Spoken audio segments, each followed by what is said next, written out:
태극신금 2를 시작하겠습니다. 사회의 양적 성장과 정의의 실현을 추구하며 성과를 이루어 나가는 것 자체에서도 행복을 느끼며 자부심을 느낄 수 있겠으며, 구성원들이 모두 그렇게 생각하며 그러한 일에 동참하는 국가라면 이상국가라고 생각해도 무방하겠으나 뭔가 약간 부족함을 느낄 수 있습니다.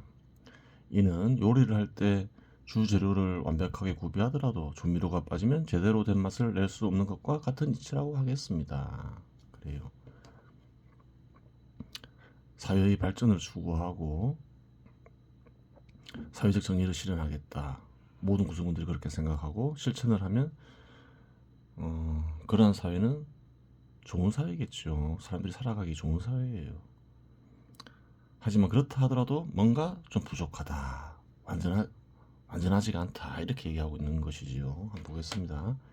완전한 이상국가라면 현 제도 하에서의 보다 나은 삶만을 추구하는 것에 그치는 것이 아니라 당연히 새로운 삶의 방식 하에 비약적인 양적 성장, 정의 실현, 그리고 천국 달성에 한 걸음 전진하겠다는 혼이 첨가되어야 하겠습니다. 천국은 하늘나라 이렇게 번역할 수 있죠. 한도 돌파에 대해서 얘기하고 있죠. 인류사에서 한도 돌파가 두 번 있었다 했죠. 수렵 채집 시대에서 고대 농경 국가로 넘어갈 때 한도 돌파가 한 번 있었고, 고대 농경 국가에서 시장 지배 시대 제도로 넘어갈 때 또 한도 돌파가 있었다 했죠. 그러면 한도 돌파 일을 하는데도 대략 만 년이 걸렸고, 한도 돌파 일을 한 지도 얼마 되지도 않았는데 그러한 것을 추구해 보았자 무슨 의미가 있겠는가 하고 고개를 갸우뚱할 수 있습니다. 하지만 한도 돌파를 통해 긴 기간이 걸려야 이룩할 수 있는 것을 이룩하는 방식이 존재합니다. 단기간에 이룩하는 방식이 존재한다는 거예요. 한도 돌파할 때마다 어떤가요?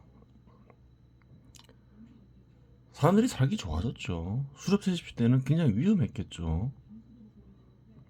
위험하고 생존수단을 구하기도 어렵고, 거기에 비하면 고대 농경국가 시대는 수렵 채집 시대보다 사람들이 살기 좋아졌죠. 여러 가지 문제가 있었다 하더라도 현 시대에서 보면 문제가 있었다는 거지, 또 수렵 채집 시대에 비하면 또 많이 좋아진 거죠.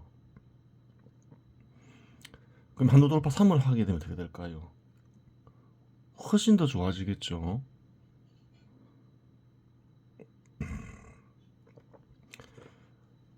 그러나 사람들은 이렇게 한도 돌파하는데 엄청난 기간이 걸리는데 과연 단기간에 가능하냐 이렇게 생각할 수 있잖아요. 그래요. 가능하다고 얘기하고 있는 거죠. 당장은 어렵더라도 등산을 처음 하는 사람에게는 해발 600m 밖에 되지 않는 산도,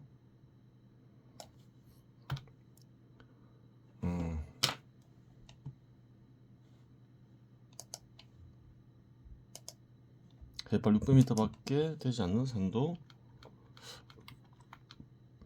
단번에 오르기 힘듭니다. 그렇죠. 하지만 꾸준히 몇 번 등산을 하다 보면 체력이 강해져 쉬지 않고 단번에 오르는 것이 가능해집니다.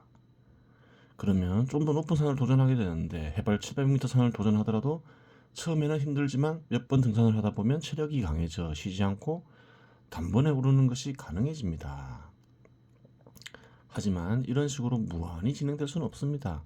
개인마다 차이는 있겠으나 인간의 육체를 지닌 이상 단번에 오를 수 있는 높이는 한계가 있다는 사실입니다. 아무리 체력을 강화시켜도 어느 정도 되면 체력이 더 이상 강화되지가 않죠. 그래요. 체력이 강화되어 만일 해발 3000m 되는 산을 오른다고 가정할 경우 기존의 방식으로는 정상에 오를 수 없습니다. 우선 그 정도 높이면 하루 만에 오를 수 없고 단번에 오를 수도 없습니다. 참고로 백두산이 해발 2700m 정도 됩니다. 그래요. 만약 체력이 강화된 것만 믿고 오르다가는 결국 오르다가 산중턱에서 발길을 돌릴 수밖에 없습니다. 단번에 오르려고 하면 그렇다는 거예요. 따라서 그런 식으로 도전해서는 그 정도의 높이 이상은 평생 도전해봤자 오르락내리락 할 뿐 정상에 도달할 수 없습니다. 하지만 그러한 산을 정복하는 것이 불가능한 것은 아닙니다. 단번에 오르기는 어렵지만 오르지 못할 것은 없다는 거예요. 아무리 높은 산이라 해도 방법이 있다는 거예요. 그 방법을 인류사의 한도 돌파에 적용할 수 있다. 이 말을 하려고 하는 거죠. 한번 보겠습니다. 아이젠, 등산화, 배낭, 텐트, 침상, 코펠, 랜턴, 충분한 식량, 물 등 철저한 준비를 한 뒤 산을 오르면 됩니다. 준비를 하고 오르면 된다. 그 말을 하고 있는 거죠. 해발 1000m를 오르다가 지치면 발길을 돌릴 것이 아니라 야행을 하며 휴식을 취합니다. 그럴 경우 다음날 원점에서 시작하는 것이 아니라 해발 1000m에서 시작하게 됩니다. 그렇죠. 힘들다고 돌아갈 게 아니라 그냥 거기서 쉬어버린다는 거죠. 다시 열심히 오른 뒤 해발 2000m 오른 뒤 야영을 합니다. 그리고 그 다음날 정상을 밟고 야영을 한 뒤 다음날 새벽 해돋이를 본 뒤 하산을 하면 되는 것입니다. 이것이 끊임없이 원점에서 시작해야 하는 방식을 부정한 방식, 한도 돌파를 한도 돌파의 방식으로 이루는 근본 원리라고 하겠습니다. 예전에 한번 설명을 했죠. 문명이 발전한 국가에서는 다 기회가 있었다. 한국도 마찬가지다. 예를 들어서 신라가 큰 영토를 얻었죠. 이제 그 전에 비해서 백제를 점령하고 고구려의 일부 영토를 점령하면서 살기 괜찮았겠죠. 그때는 토지가 중심이었으니까. 그래요. 근데 거기서 멈추지 않고 계속 발전을 추구했다면 신분제도를 폐지하고 시장지배 시대가 그 시대에도 도래할 수 있었다는 거예요. 근데 주저앉아 버리잖아요. 돌아가 버리는 거죠. 그러면 결국 어떻게 됐나요? 신라 역시 멸망을 하죠. 그래요. 돌아가지 마라. 힘들면 잠시 쉬어라. 그리고 원점에서 시작하지 말고 거기에서 시작해라. 그렇게 얘기하고 있는 거예요. 한도 돌파 이후 역사적 과정을 살펴보면 영국이나 네덜란드 등 유럽 국가들에서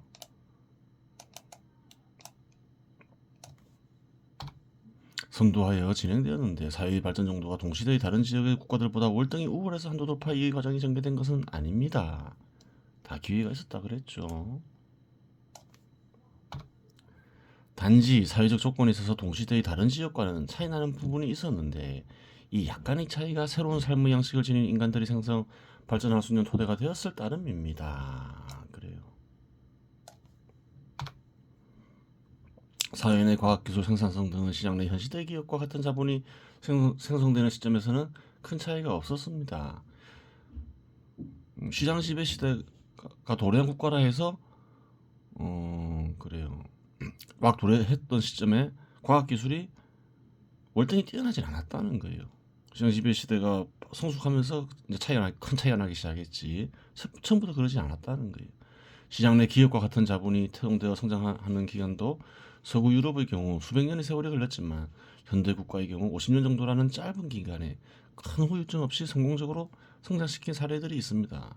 한국과 중국이 대표적인데 이는 성장하는 길, 즉 발전 과정의 올바른 지도를 알고 접근하였기 때문입니다. 그렇죠. 역사적으로 확인을 하고 이제 시장 지배 시대 제도를 도입해서 발전시켜야 되겠다. 그 서구의 역사를 보면 방식을 확인할 수 있으니까 그래요. 준비를 해서 꾸준히 진행하니까 어떤가요? 수백 년 걸릴 게 수십 년 만에 달성이 되죠. 인류사의 한도 돌파, 또 다른 미래의 인류사의 한도 돌파 역시 그렇게 할 수 있다는 거예요. 여기서 알 수 있는 사실은 오르락내리락 하는 과정을 반복하다 보니 사회의 실적 전환이라는 것이 존재할 수 없는 것처럼 보일 뿐이지 한도 돌파를 통해 질적 전환이 가능한 지점이 정복 불가능할 정도로 높은 지점은 아니라는 사실입니다. 그래요. 또한 올바른 길을 철저한 준비를 통해 지속적으로 오르면 도달할 수 있다는 사실입니다. 그렇죠. 아무 생각 없이 살면 인류가 수천 년 혹은 만 년 이상 걸릴 수도 있지만 돌파하는 어떤 지점이 그렇게 높지 않다면 포기하지 않고 꾸준히 하다 보면 수백 년 안에 달성할 수 될 수도 있다는 거예요.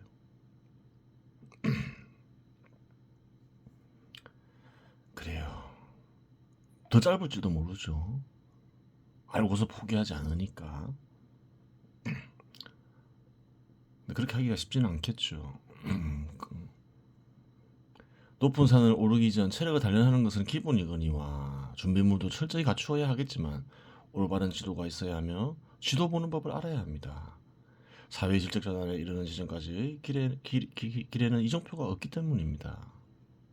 이정표가 없죠. 하지만 지도가 있으면 지리와 맞춰가면서 찾아갈 수 있다는 거예요. 그러면 올바른 지도는 어떠한 성격을 띄어야 하는가 하는 부분을 살펴보지 않을 수 없습니다.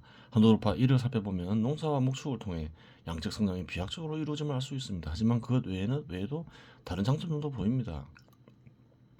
생산물의 양은 어느 정도 예측 가능해졌다는 사실입니다. 이전보다 나아졌죠. 길러서 하는 거니까. 물론 자연 환경이 돌발적인 상황으로 생산물의 총량에 대한 예측이 빗나갈 수 있으나 수렵 채집 시대에 비하면 비약적인 발전이 분명합니다. 그렇죠.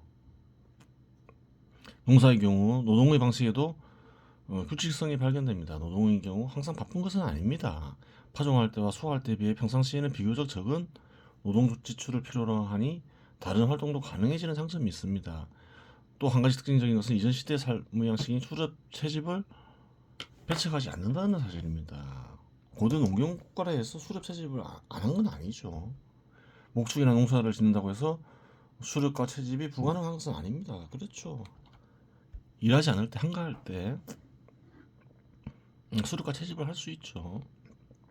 이 땅에서는 그래요. 한반도에서는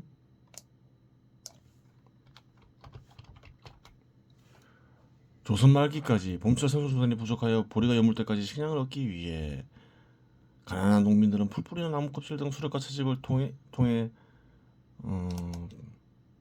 필요한 식량을 구했는데 이를 보릿고개라고 합니다. 보릿고개는 조선 말기까지 아니라 1960년대까지 있었다 하죠. 1960년대 후반 지나면서부터 보릿고개가 사라지기 시작했다고 하죠.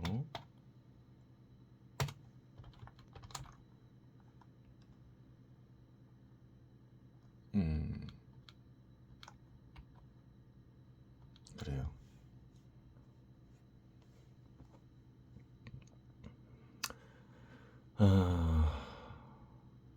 한도 돌파 이의 경우 양적 성장의 비약적 성장은 물론이거니와 다양한 변화가 포착됩니다. 대부분의 사회 구성원들은 가치를 척도하는 인간관을 지니게 되고 현시대 사람도 그렇죠.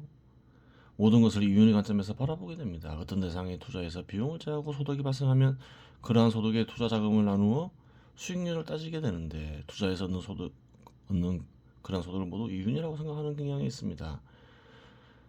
그래요. 본질상 같은 것이긴 하지만 새로운 상품을 만들어내고 화폐화된 가치에 투자된 가치를 뺀 부분을 일반적으로 이윤이라고 규정하니 일정 기간 얻은 소득에서 일정 기간 투입된 비용을 제하면 그것을 이윤이라고 하죠. 구별하는 차원에서 자본소득이라고 규정짓는 것이 옳겠습니다. 토지나 건물을 대여해주고 획득하는 지대, 비용을 제한 지대겠죠. 획득하는 비용을 제한 지대, 이래야 더 정확하죠. 기업의 금전을 대여해주고 획득하는 비용을 제한 이자.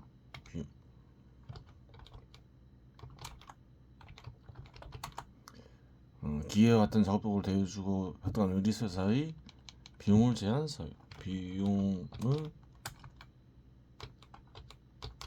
공제한 사용료. 파견 사업주가 근로자를 대여해주고 비용을 공제한 사회용료 등이 이에 해당되는 것으로 이러한 자본소득은 이윤에서 공제되는 것으로서 사회 전체적으로 보면 그렇죠.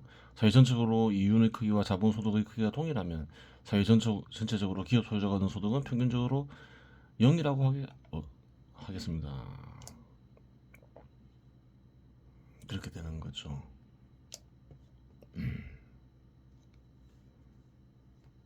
이러한 것들의 비용이 너무 커버리면 어떻게 되나요? 인간에게 필요한 그래요. 생산물을 제공하는 기업들이 이익을 못 내게 되겠죠. 그래요. 또한 생산성을 높이고 새로운 상품을 개발하기 위해 과학기술을 적극적으로 활용하려는 노력은 과학기술의 비약적인 발전을 야기했으며 이는 다양한 상품들을 생성시키고 생산물의 비약적인 성장을 야기하였습니다. 또한 노동이라는 활동에서 벗어난 인구의 비율이 고대농경 국가에 비해 비약적으로 증가했음을 알 수 있습니다. 과거에는 지주귀족 이외에는 노동에서 벗어날 수 없었으니 극소수의 인구만 노동이라는 활동에서 벗어날 수 있었겠으나 현재는 훨씬 많은 비중의 인구가 노동에서 벗어났음을 짐작할 수 있습니다. 그렇죠. 이는 생존수단의 증가 속도가 인구의 증가 속도보다 빨라 사회내 소비 가능한 최종 소비물의 양을 사회내 필요한 생존수단의 양으로 나눈 값이 커짐에 따라 발생하는 현상입니다. 생존수단이 풍부해야지 생존수단을 얻기 위한 노동 역시 감소하겠죠. 그래요. 또한 정치 영역에 대한 공적 개념의 생성 및 발전도 특징이라고 하겠습니다. 시장지배 시대 제도에서는 정치 영역이 어떻게 되시나요? 정치 영역에 공적 개념이 부여되죠.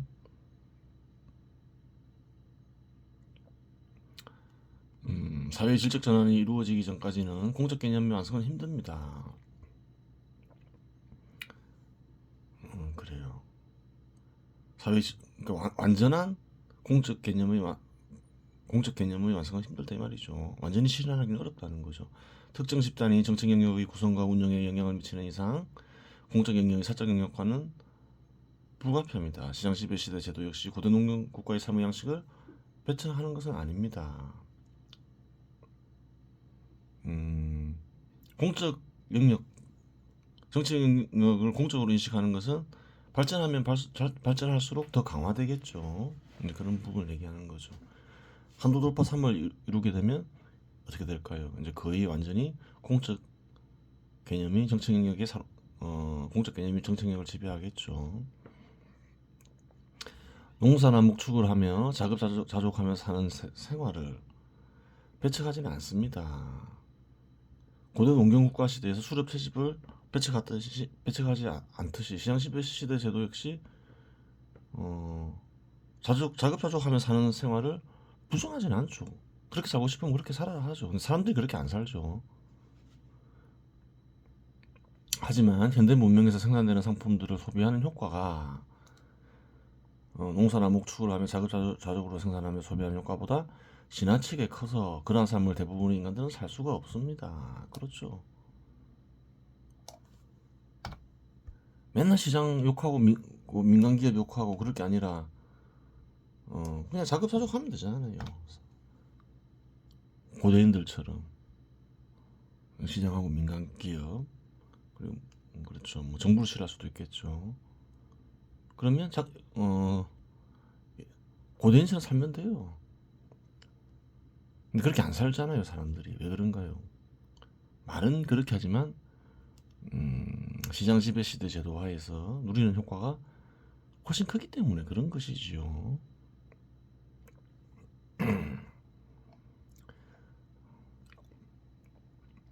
사회의 질적 전환의 경우 생성하고 소멸되는 부분이 있는가 하면 강화되는 부분이 있습니다. 한도돌파 1과 한도돌파 2에서 살펴보면 질적 전환의 원동력은 양적 성장이었습니다. 그렇죠. 그래요. 생산성이 강화되고 또 범위가 넓어지고 뭐 두 가지가 있죠. 양적 성장에도. 따라서 한도 돌파에는 원동력, 즉 한도 돌파를 이루기 위한 원동력이 되는 구성원들이 존재해야 하는데, 한도 돌파하고자 하는 구성원들의 의지는 한도 돌파 3에서도 양적 성장일 수밖에 없습니다. 미래도 마찬가지라는 거예요. 양적 성장은 한도 돌파를 위한 기본 조건이라는 거예요. 그게 안 갖추어지면 무조건 실패한다는 거예요. 사회 속에 존재하는 다른 절대적 개념들은 주관적으로 해석될 가능성이 크며 사회의 양적 성장과 동반한다는 보장이 없기에 원동력이 될 수는 없습니다. 또한 양적 성장을 동반하지 못한 시도는 아무리 거치장을 화려하게 하더라도 원점으로 돌아가거나 후퇴였음을 역사적으로 확인할 수 있습니다. 대부분 공산주의가 그러한 거죠. 사회주의나 공산주의. 역사적으로 확인이 가능하죠. 한도 돌파 사회에서는 상황이 변하겠으나 한도 돌파 3에서도 핵심 원동력은 사회 양적 성장이 됩니다.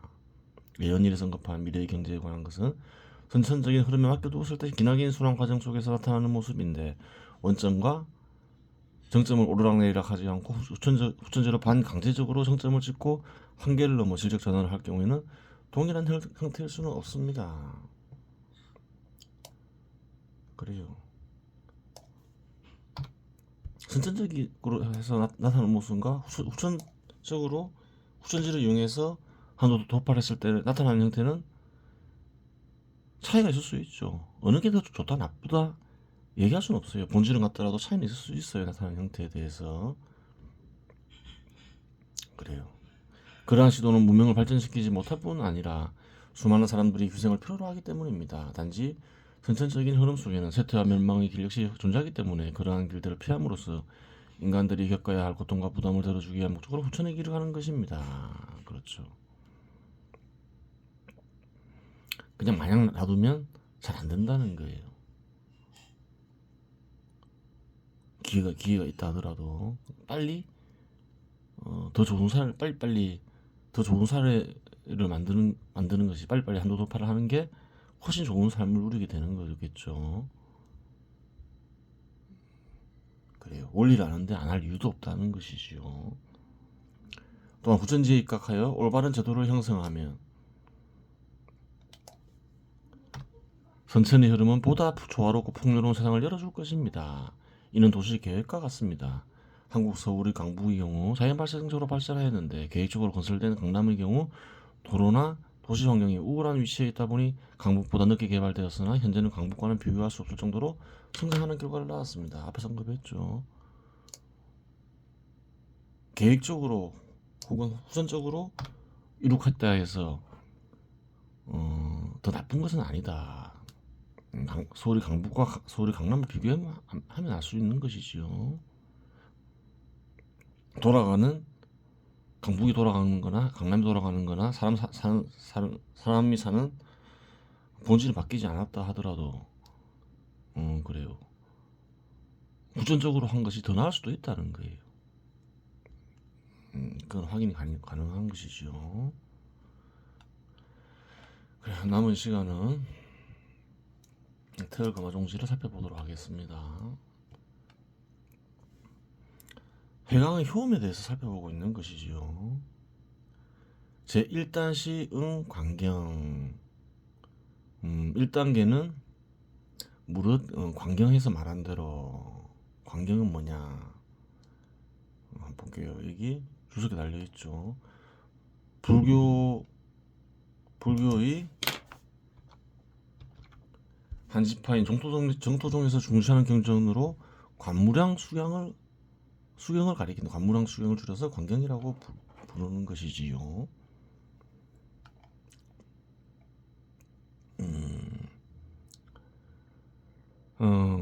그 효험을 얘기하고 있는 거죠. 마음에서 나타난 효험. 일락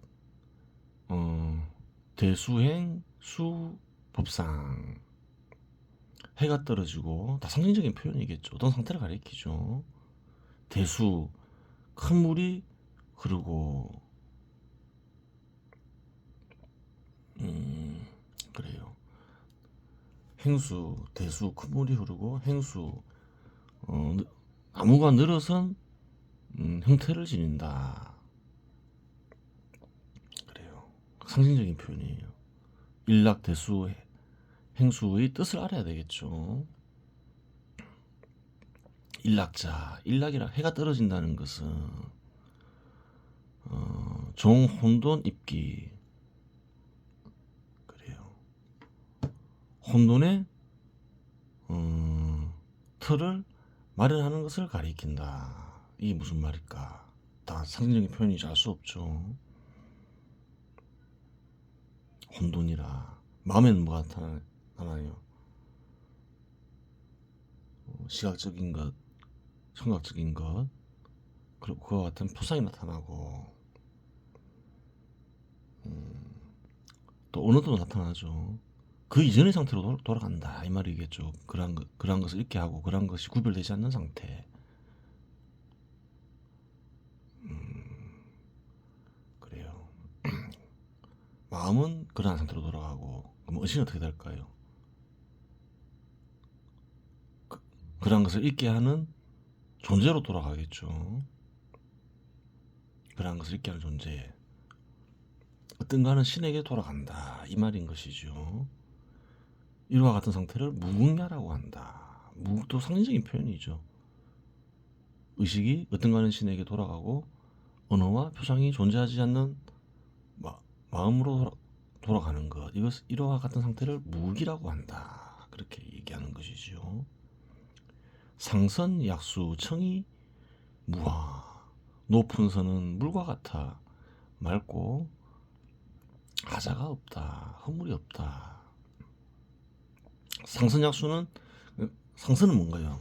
그러면 높은 선이라고 풀이하는 게 맞냐, 번역하는 게 맞냐, 이제 이것도 이 역시 상징적인 표현이 아니냐 이렇게 얘기할 수 있잖아요. 물론 상징적인 표현이겠죠. 상선약수는 도덕경에 나오는 말이죠. 한번 보겠습니다. 주석에 달려있죠. 상선약수는 도덕경 제8장에 나오는 말이기에 도덕경을 보면 상선의 뜻을 알 수 있다. 그래요.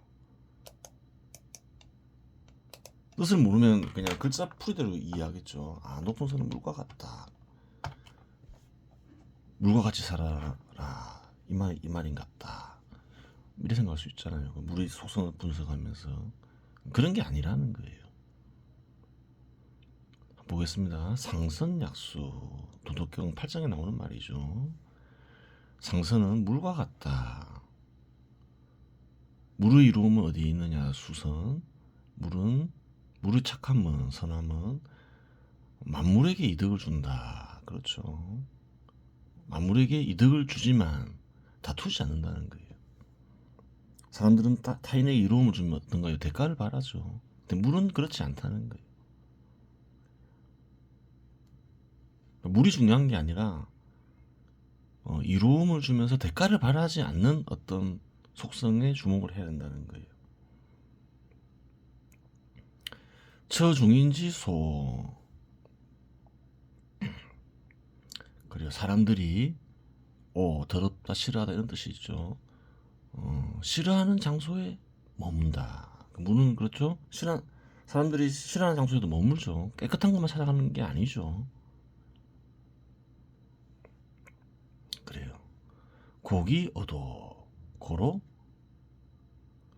도에 가깝다. 이렇게 얘기하고 있는 거예요. 도는 어떤가는 신이라 했죠. 그러면 답이 나오죠. 상선은 상징적인 표현이고 가려진 뜻은 도도 가려진 거죠. 도에 숨겨진 참된 뜻은 어떤가는 신이죠. 어떤가는 신을 상선으로 상징적으로 표현했을 따름인 거예요. 이 문장을 수식으로 표현하면 다음과 같다. 상선과 물은 유사하고 물은 도와 유사하다. 즉 상선은 단순히 선함을 가리키는 말이 아니라 어떤가는 신의 상징적 표현을 따릅니다. 그래요. 그럼 이제 정확히 풀이가 되는 거죠. 어떤가는 신은 물과 같다. 물과 같아서 맑고 하자가 없다. 그 말이죠. 풀이에 아무 이상이 없어. 이해하는데 아무 이런 이상이 없어. 단순히 착함이 맑고 하자가 없다 이런 말이 이상하잖아요. 차즉 태극 주제. 이는 곧 태극이 주재하는 상태이다. 그 두 상태가 있죠. 무국과 태극. 무국은 돌아간 상태. 어떤 거는 신이 나와버리는 거죠. 무슨 말인가요? 의식에 어떤 거는 신이 의식을 지배하는 상태겠죠. 강림한 상태라겠죠. 지배라기보다는 그와 같은 상태가를 뭐라 하느냐? 태극이라고 한다. 그렇게 되는 거죠. 뒤에 그 이유가 나와 있어요. 출진지 제야. 우레를 일으키는 황제와 같아진다. 이렇게 이해하고 있는 거죠. 회강을 하면 우레와 같은 황제와 같아진다. 그렇게 얘기할 수 있는 이유가 뭔가요? 어떤 가는 신이 강림해 버렸으니까 우리를 일으키는 황제에 비유할 수 있겠죠. 지니모. 우레는 나무가 된다. 이게 무슨 말인가요? 이거는 좀 약간 지식이 있어야 돼요. 목은 오행에서, 나무는 오행에서 동쪽을 가리키죠. 우레는 9,008개에서 마찬가지로 동쪽을 가리켜요. 고의, 행수, 상언. 그러하기에 그래요. 늘어선 나무와 같다라고 얘기하는 것이다. 그래요.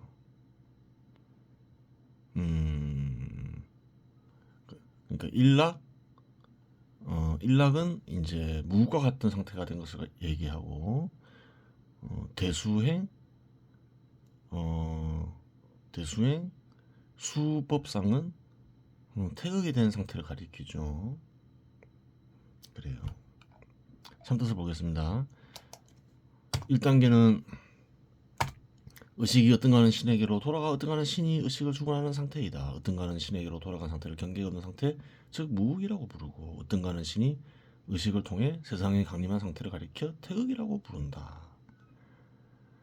세상에는 종교들이 있잖아요. 어떤 사람들은 이렇게 얘기하잖아요. 아니 그 종교는 어떤가요? 경전이 중심이 되죠. 그게 왜곡된 경전이건 변질된 경전이건 참뜻이 사라진 경전이건, 경전은 신의 뜻이 가지되었다고 하죠. 많은 사람들이 종교를 가지지 않은 종교를 부정하는 이들은 어떻게 주장하나요? 어떻게 인간이 쓴 글인데, 인간이 쓴 글 맞죠? 어떻게 신의 뜻을 담을 수 있느냐? 그냥 인간의 뜻 아니냐? 뭐 조작된 것 같으면 인간의 뜻이겠죠. 하지만 안 그럴 수도 있다. 그 이유가 뭔가요? 신이 의식을 통해서 강림할 수 있기 때문이다. 그렇게 되는 거예요. 그것이 바로 참된 종교가 성립될 수 있는 배경이겠죠. 이번 시간에 여기서 마치겠습니다.